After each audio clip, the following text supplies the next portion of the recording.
প্রাচীন বাংলার রাজধানী মুর্শিদাবাদ নবাব সিরাজউদ্দৌলার স্মৃতি বিজড়িত একটা স্থান। কত ধন সম্পদ, কত কিছু, কত কিছু।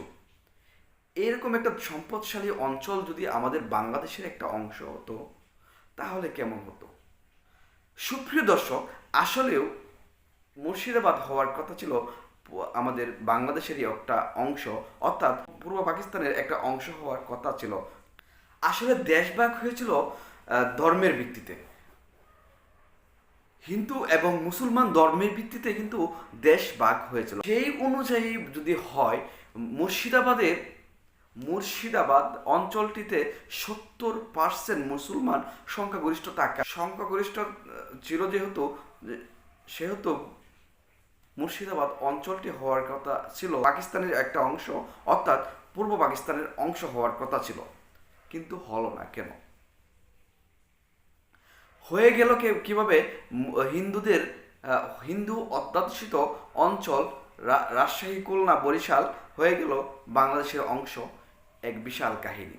তো সুপ্রিয় দর্শক, কাহিনী পুরোটা জানতে হলে আমাদের সম্পূর্ণ ভিডিওটা দেখতে হবে, এবং আমাদের চ্যানেলটা যারা এখন সাবস্ক্রাইব করেনি তারা আমাদের চ্যানেলটা দ্রুত সাবস্ক্রাইব করে দেবে।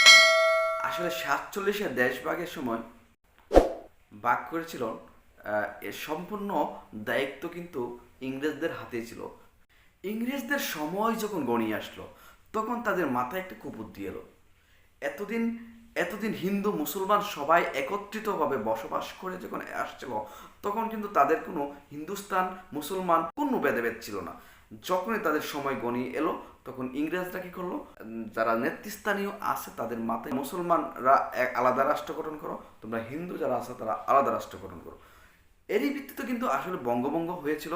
আসলে দুটা জাতি সৃষ্টি করেছিল ইংরেজরা, দ্বিজাতিতন্ত্র। ইংরেজরা যখন আন্দাজ করতে পারে তারা এই দেশের স্থায়িত্ব আর হবেই না, তখন তারা মুসলমানদের মধ্যে একটা হানাহানি, মারামারি, একটা হাঙ্গামা একটা সৃষ্টি হয়ে যায়। ফাইনালি এর ফলাফল কি হলো? দুটা রাষ্ট্র, পাকিস্তান আর ইন্ডিয়া, দুটা রাষ্ট্র তৈরি হয়ে গেল। সেখানেও একটা রাজনীতি করলো। বাঙালিদেরকে একত্রিত থাকার জন্য তারা কিন্তু দিলই না।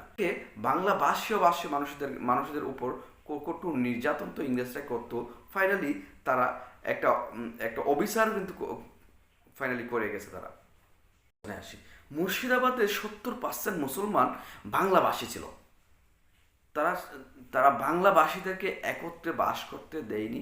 তারা আলাদা আলাদা আলাদা রাষ্ট্রের, আলাদা ইন্ডিয়ার সাথে, ভারতের অংশ হিসেবে মুর্শিদাবাদকে রেখেছে। এখান দিয়ে 52% থাকার পরেও এখানে পাকিস্তানের সাথে জুড়ে দিছে হিন্দুদেরকে। মানে এখানে একটা ভেদাভেদ তারা তৈরি করে। এই সব কিছুর দেন দরবার আসলে ইংরেজরা করেছিল। এইসব মাতাব্বরি ইংরেজরা করেছিল। তাদের মাথায় সবসময় কুবুদ্ধি ছিল, যেভাবে এই মহাদেশের মানুষ শান্তিতে না থাকতে পারে এবং কষ্ট করে।